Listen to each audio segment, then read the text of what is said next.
देखिए, तो अब हम लोग पढ़ने वाले हैं कि कल जो देखे थे कि हड़प्पा की सभ्यता या सिंधु घाटी की सभ्यता या सिंधु सरस्वती सभ्यता, ऐसे जनरली हड़प्पा की सभ्यता में मैंने कल ही बताया था कि बहुत सारे शहर मिले।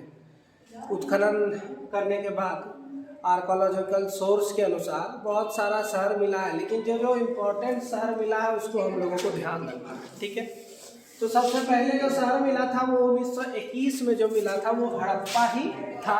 और कल ही हम शायद बताए थे आप लोगों को कि बार बार ऑप्शन में फंसाने के लिए पूछा जाता है कि हड़प्पा किस नदी के किनारे में है। दे देगा सिंधु रावी, सिंधु रावी के बीच में, कुछ इस प्रकार का आपको दे देगा। तो असल में ये सिंधु घाटी सभ्यता है, लेकिन हड़प्पा असल में रावी नदी के किनारे है।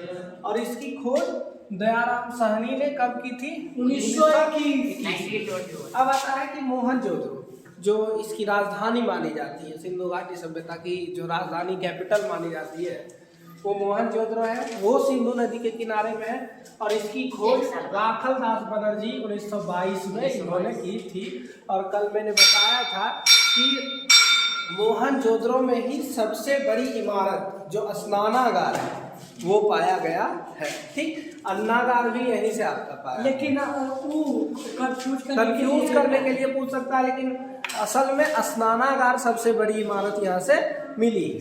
फिर आता है कि चन्हूदरो, जो कल बताए थे कि मोहनजोदड़ो का जुड़वा भाई कहा जाता है चन्हूदरो को, और ये भी सिंधु नदी के किनारे में है। इसको मैके ने खोजा था और 1925 में। अब देखा जाए तो सूतका गेडो, जो आपका सबसे पश्चिमी क्षेत्र है, जो सबसे पश्चिमी शहर है आपका किस चीज़ का? सिंधु घाटी सभ्यता का जो सबसे पश्चिमी शहर है वो आपका कौन सा है? सूतका गेडो। और ये दासक नदी के किनारे में है। और इसको ऑरेल स्टाइल ने खोजा था कब? 1927। अब देखा जाए तो सबसे पूर्वी जो है वो आलमगीरपुर है, जो उत्तर प्रदेश में, और उसकी खोज यज्ञदत्त शर्मा ने की थी। कब की थी बाबा? 1958 में। और ये हिंडन नदी के किनारे में। ठीक है, आप हिंडन ऐसे भी लिख सकते हैं, कोई दिक्कत नहीं। ठीक है, ये हिंडन नदी के किनारे में। अब आता है, कल मैंने बताया था कि जो सबसे प्रमुख बंदरगाह था सिंधु घाटी सभ्यता का वो कौन था? लोथल था। कहाँ पाया जाता है? तो भोगवा नदी के किनारे में। कौन सा राज्य? तो गुजरात में पाया जाता है। ठीक है, लोथल।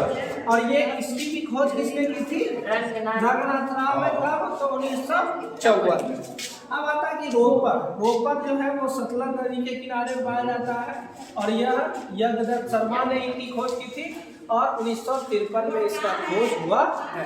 फिर आता है रंगरपुर, इसकी ये जो है मादर नदी है आपका, उसके साइड में है, और इसकी खोज रंगनाथ राव ने 1953 में ही की है। अब आता है कोट दीजी, यह सिंधु नदी के किनारे में है। फजल अहमद ने खोज की 1953 में। फिर आता है कालीबंगन, जो कल ही बताए थे हम, काली चूड़ी, कालीबंगन। ठीक है, ये आपका घग्गर नदी के किनारे में है। B.K. थापर ने इसे खोज की थी। कब की थी?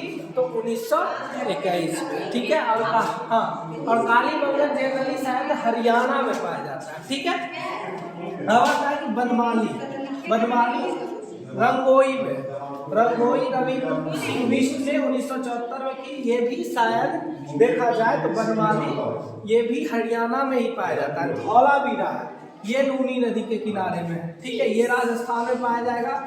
J.P. जोशी 1967 में इनकी खोज की थी। तो जनरली ये आपका प्रमुख शहर है। ऐसे तो और है, मांदा है, बहुत सारे शहर हैं, लेकिन जो मुख्य शहर है आपको इतना लगभग याद रखना ही पड़ेगा।